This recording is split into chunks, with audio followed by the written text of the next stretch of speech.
السلام عليكم ورحمة الله وبركاته. برحب بيكم بفيديو جديد من مكاني ده ليكم في كل مكان في كل أنحاء العالم. برحب بيكم ولكم تحياتي ولكم سلامي ليكم للجميع.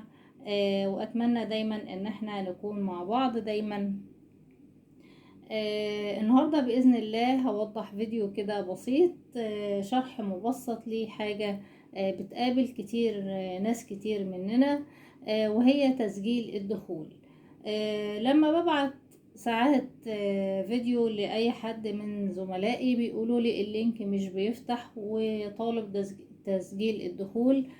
طبعا في ناس كتير بيبقى الأمر معها في مشكلة شوية، وفي ناس بتكسل ان هي تعمل الخطوات دي.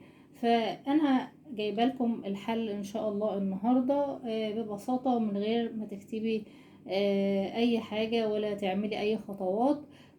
هو ان انتي لما بتضغطي على الفيديو اللي هو انتي حابه تشوفيه، عايزه تعملي تسجيل دخول، لان انتي لازم تعملي لايك او اشتراك او تعلقي. طبعا ده ما بتعرفيش تعمليه. هو الفيديو هيفتح معاكي عادي هيشتغل، لكن مش هتعرفي تعملي الحاجات دي، مش هتعرفي تعملي لايك ولا اشتراك ولا تعليق. هيطلب منك في اللحظة دي ان انت تعملي تسجيل دخول.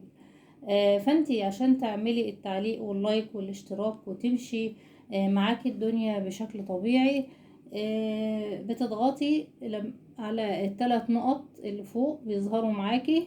اول ما بتضغطي على الفيديو اللي اتبعتلك بتلاقي عندك في اقصى اليمين 3 نقط فوق بعض، بتضغطي عليهم بيجيلك 3 اختيارات. بتختاري فتح في يوتيوب، فبتضغطي عليها بيفتح معاكي كده في اليوتيوب نفسه. وبتقدري في الحالة دي ان انتي تعملي لايك واشتراك وتعليق، وبيبقى الامر معاكي بسيط جدا وعادي خلاص. مفيش اي مشاكل معاكي ولا طالب منك تسجيل دخول ولا اي حاجة. الموضوع بسيط جدا وسهل، وحاجة فعلا كانت بتضايق ناس كتير.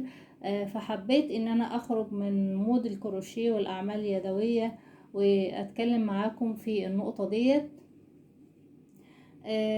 اتمنى يا رب ان هي تكون افادتكم، وان يكون الفيديو كده خفيف ولذيذ معاكم.